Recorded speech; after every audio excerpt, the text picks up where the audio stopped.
எனக்கு அன்பான தேவனுடைய பிள்ளைகளே, ஆவிக்குரிய வாழ்க்கையில் எத்தனை தான் நாம் தேவனோடு நடந்தாலும், தேவனுடைய பிள்ளைகள் என்று சொல்லிக்கொண்டாலும், உலக பிரகாரமான வாழ்க்கையில் நம்மை விரும்பாத, நம்மை வெறுக்கிற, நமக்கு விரோதமாக எழும்புகிற ஒரு கூட்ட ஜனங்கள் இருப்பார்கள் என்பதை நீங்கள் மறந்துடக்கூடாது. பாருங்க, சங்கீதம் 71 10-11 இந்த 2 வசனங்களை பாருங்க. என் சத்துருக்கள் எனக்கு விரோதமாய் பேசி, என் ஆத்துமாவுக்கு காத்திருக்கிறவர்கள் ஏகமாய் ஆலோசனை பண்ணி, தேவன் அவனை கைவிட்டார், அவனை தொடர்ந்து பிடியுங்கள், அவனை விடுவிப்பார் இல்லை என்கிறார்கள். பாருங்க, சில நேரம் நாம் ஏதாவது மதியீனமான காரியங்களை செய்யும் போதோ, இல்லை நமது கால் சறுக்கும் பொழுதோ, அல்லது நம்முடைய ஆத்துமாவுக்கு பதிவிருக்கிற ஜனங்கள் எப்பொழுது நம்மோடு போராடி கொண்டிருக்கும் பொழுதோ, ஒருவேளை நமது ஆத்துமா சோர்ந்து போகலாம், நம்பிக்கையற்ற நிலையில தள்ளப்படலாம்.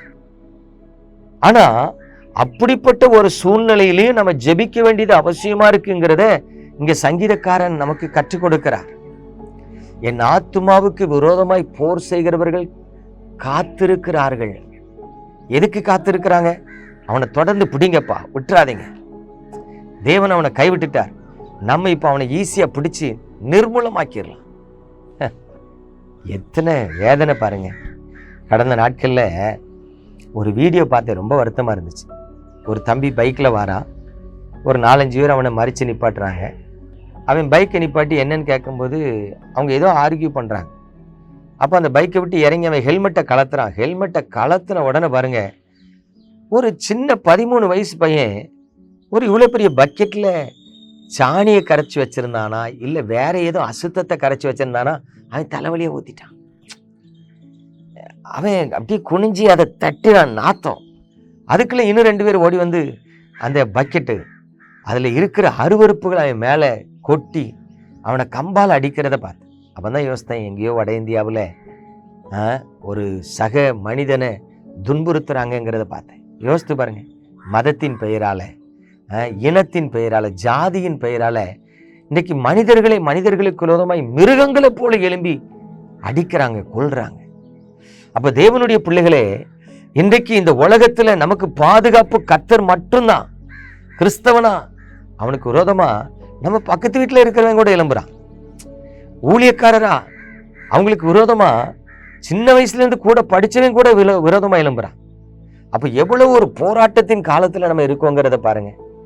அப்போ இப்படிப்பட்ட ஒரு எதிரான சூழ்நிலைகளுக்கு மத்தியில் இருக்கிற நாம் தேவனை நோக்கி அபயமிட்டு ஜெபிக்க வேண்டியது அவசியமா இருக்கிறது.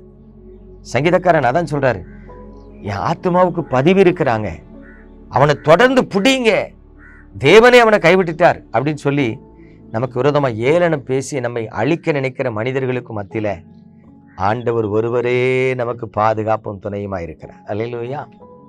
ஆகவே பிரியமான தேவனுடைய பிள்ளைகளே, நீங்க மனம் உடைஞ்சு போயிடாதீங்க. கர்த்தரை நோக்கி பாருங்க, கர்த்தரை நோக்கி ஜெபத்தை ஏறிடுங்க, கர்த்தருடைய பாதத்தில் உங்க மன்றாட்ட வைங்க. அவர் ரட்சிப்பார், அவர் பாதுகாப்பார், அவர் விடுவிப்பார், நீங்கள் தப்புவிக்கப்படுவீர்கள். அல்லேலூயா. ஆகவே கர்த்தர் நம்மை கைவிடாதவர். எத்தனைதான் நமக்கு மனமடி உண்டாக சத்துருக்கள் பேசினாலும் நாம கர்த்தரை நோக்கி அபயமிட்டா அந்த அபயமிடுதலுக்கு ஆண்டவர் பதில் கொடுப்பார். ஜெபிப்போமா? எங்கள் அன்பின் பரலோக தகப்பனே, பரிசுத்தமான நாளுக்காய் ஸ்தோத்திரம். உமது கிருபையுள்ள கரத்தில் எங்களை தருகிறோம். இந்த நாளில் உங்க முகத்தை எங்கள் மீது பிரகாசிக்க பண்ணுங்க. நீரே எங்களை தப்புவித்து எங்கள் ஆத்துமாவை ரட்சிக்கும்படி இயேசு கிறிஸ்துவின் அன்பின் நாமத்தில் ஜெபிக்கிறேன் நல்ல பிதாவே, ஆமென். பிரியமானவர்களே, கர்த்தர் உங்களை ஆசீர்வதிப்பார். God bless you.